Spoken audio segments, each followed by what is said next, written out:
Hello, and here we are back at Perfectly Paranormal, episode 166.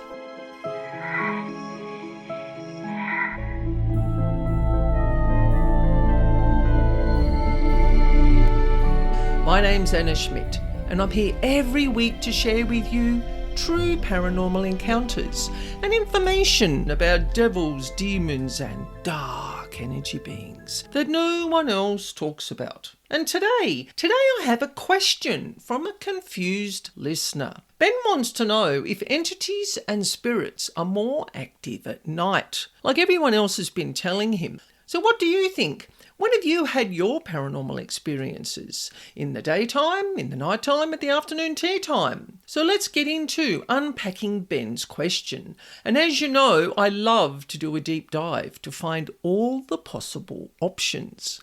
Now, I know from personal experience, which is how I gauge everything about the paranormal, that paranormal beings of all sorts, all varieties and all types are around us all the time, day and night. Doesn't matter, they're just present. So why do people think that ghosts and dark beings are more prevalent and get more responses at night time? I've come up with 8 possible causes to explain this. So number 1, spirits, who we're going to cover first.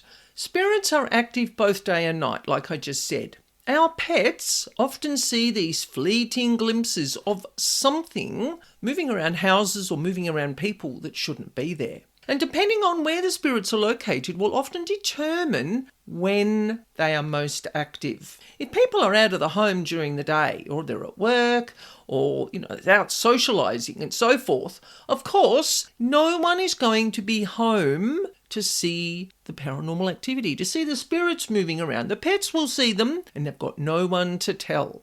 But when you're home after work, you're eating dinner, watching TV, or going to bed, you are, of course, going to sense, feel, or possibly experience the spirit's chosen method to get your attention. In the nighttime, or in that late afternoon heading into nighttime, people often see shimmering misty shapes or orbs, or sometimes they hear footsteps, or they get items that are falling off benches or shelves or cupboards opening, all the spirit's usual tactics to get your attention. Now, they'll do this when people are most relaxed. When people's brains are at that very relaxed state, spirits go, right, I'm going to be able to get the most attention right now. They're not usually pranksters or tricksters. They're the dark energy beings heading up into the demonic level entities. And no, they don't have more power at night. They're just probably easier to see of a night time because it's dark. So number 2, on the other hand, demonic entities know, because remember they watch us, they know from our constant patterns of fear behaviour, which most of the population have. These are created through mainstream social perceptions and people who are watching scary movies, playing scary games and so forth, telling the scary stories because people want to be frightened. People are more scared of a night time because it's been drummed into our brains that is when paranormal activity happens. But I've experienced it both day and night. I don't go into old buildings of a night time by myself anymore. There are particular reasons for that, but I do most of my sort of spirit box activity or working with my epoch box or just talking to spirits. I do it during the daytime. You don't always have to go to haunted locations either. Spirits are everywhere. I did a little YouTube clip. It was so funny. I did a short in one of our local supermarkets. It was really funny because I had my camera and my friend had her phone with ghost tube happening. I didn't take any of the gadgets in. We might have got kicked out for suspicious behaviour. So she had ghost tube going in this supermarket and I'm going around asking the spirits questions, what their favourite food is. It was seriously so funny. If I remember, I will put the link in the description box for that little short. It was really quite hilarious. And that was in the middle of the day. I think it was like 1:30 in the afternoon. Spirits are present all the time. So are the demonic entities. Now, another thing, number 3, sleep paralysis and that half asleep, half awake state we get into sometimes can cause vivid hallucinations. Now, some people think that they're Totally 100% hallucinations of the brain? Or are they in fact that people are, how can I put it? They're not quite in their full consciousness. They're seeing things in another reality or another level of consciousness. And are they seeing spirits in their home? Are they seeing these dark wafting shapes? Are they seeing shadow people? But it's just one of those things. These spirits are, and demonic entities, hatmen, so forth, cosmic beings. They're watching us all the time. I mean, I'm sure UFOs are flying around during the daytime, just disguising themselves or cloaking themselves, watching us silly human beings going about our lives doing stupid things. Now, number 4. This is what I do quite often. If you're wandering around the house at night, in the dark, I very rarely put the lights on because I kind of know where everything is. Your eyes naturally see less in the nighttime darkness in your home, and your brain can sometimes fill in the gaps by creating dark shapes, by creating sort of wafting shapes, wafting figures, cold spots. You've left a window open that you've forgotten about. Our brains will fill in the gaps, getting that adrenaline pumping, because this ties into number 1. People want to experience that possibility of something lurking in dark corners, behind doors, in cupboards, and of course in the basement. Now, the amount of interest you give this depends on your individual level of fear or curiosity about the paranormal. I mean, I see things all the time. I observe. I don't get frightened. I don't really give them any attention, unless they're a spirit that's like tapping me on the forehead, which they do sometimes, like, excuse me, I want your help right now, because they're tired of waiting for me to see them doing their sort of tricks and antics around the house, because I literally just don't take any notice.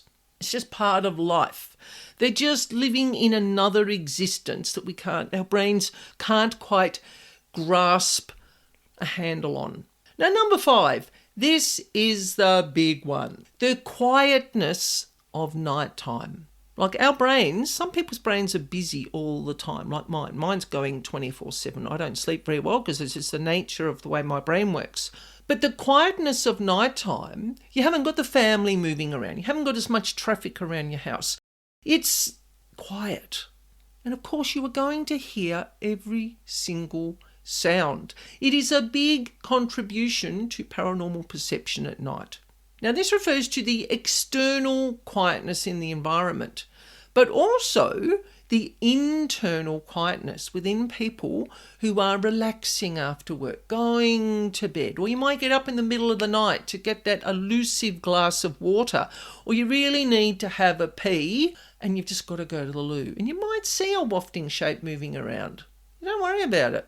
They're just doing their thing. It's just that because it's dark, and I don't really know much about how spirits illuminate themselves. They're all different. They all have different skills. Some talk to us, some move things, some give us feelings, and some might be able to, I don't know, turn on the neon lights around their soul energy. I won't know until I'm actually a spirit, and I will definitely be coming back to tell someone when I do find out what my skills are going to be in spirit form. Now, number 6. Most of us are so busy during the day that most of the time we don't have time to notice subtle energetic shifts in the environment. We just don't.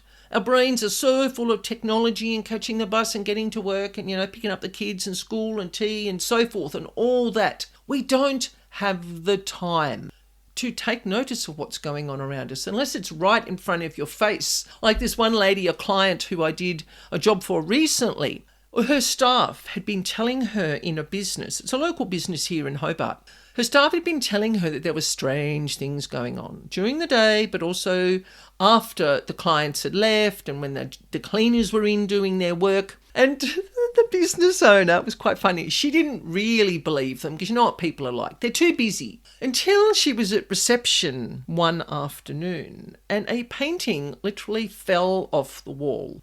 Now, the painting had been there for a very long time. There was no damage to the plaster. It's not like the hooks fell out or anything. She did all the inspections. She did all the debunking. And she's like, right, I need to get on top of this, and I think I know someone who can help. And we got on top of it, and now she says there is no more paranormal activity in the building. Number before continuing our spooky content, I'm excited to announce that you can now text my podcast. Yes, indeed, with a question or a comment, or even suggest a paranormal topic for a future episode. The feature doesn't allow me to respond to your text, but I will indeed give you a shout out in a future episode. And if you're interested in leaving a text, you'll find the text link in the show notes. So let's get back to our episode. Now, number 7, I've kind of touched on this earlier, but we're going to look at it a little bit more. Hyper alertness. Now, this can be lots of different reasons. It could be a medical issue. It could be a mental health issue. It could just be that you're energetically more aware of what's going on. And it doesn't mean you're more aware of a nighttime. It means you're just more aware all the time. But because of number 6, and we're busy all day, nighttime is when our hyper alertness kicks in. Now, I can really relate to this because I am a very, very light sleeper. And I've always been sort of hearing, seeing, feeling, knowing that there's something, anything, there's just stuff going on in my immediate vicinity, usually when I'm in bed. It can be sometimes when I'm working late at night or I'm sitting on the couch, but it's usually when I'm in bed is when they figure, right, we're going to get her attention now. Because that's when we're most sort of getting ready to relax and slip into that sleep state. But what I've learned to do is just ignore it. It's taken me years to do it. Sometimes I'll say things like, look, I can't help you now. Please come back in the morning, if they're spirit beings. If there's something poking me or giving me electric shocks, which the demonic entities used to do, I say, excuse me, that doesn't work. Doesn't affect me. Please leave. Please get out of my house. And they'll generally go because they know they don't get any reaction. Or if I do give them a reaction, I keep it what I call poker face. So they can't feed off it. They can't get anything out of it because they don't sleep. Spirits don't sleep. Demonic entities don't sleep. They're simply present all the time. Now, lastly, number 8. Demonic entities aren't going to waste their energy during the day. They simply don't. They are very efficient about how they use their time and their energy. They will strike when they will get the maximum mental and emotional responses from people. And they do this because it's their food. They feed off what we create. So if you do poker face and you don't give them anything, they're just like, oh, bugger, I have to go next door. So they don't simply leave your house and go somewhere else, unless they're attached to emotions or trauma energy that's in the home. And if you're sleeping on that spot in your bedroom, you put a bed where someone else's bed was and someone passed away in that bed, and there was all this emotional baggage, and you know how it all goes. If you've listened to my podcast for long enough, you know how all this works. Then they might stay in the spot, and you really need to get an energy clearer in to have a look at it. But that's not going to be a short-term issue. That will have been a long-term issue. So next time you think you hear something strange going bump in the night, just ignore it. Just go back to sleep. Just tell them, I'm not interested. Please go. Please leave my house. I can't help you. If they're spirits, if you think they're spirits, just don't give them anything. And do they appear more at night time than daytime? No. We can just see them, hear them, feel them more of a night time. So in episode 167, you're going to learn how to decode your dark dreams and identify demonic influence. Because you know, like I just said, they're going to come into the way that triggers you the most. And nighttime for a lot of people is the trigger. So what more can I say? Stay tuned for next week's expose on entities in your dreams. So thank you for joining me today. And don't forget, if you want to share a paranormal experience just with myself, or you would like me to share one of your experiences through my podcast, you can do a voice recording, or you can write out your experience and I will read it exactly as you have written. You can email me at spiritualbeing44@gmail.com. And for information on paranormal house clearing, you can visit my website, Spiritual Being. You will find the address in the description box.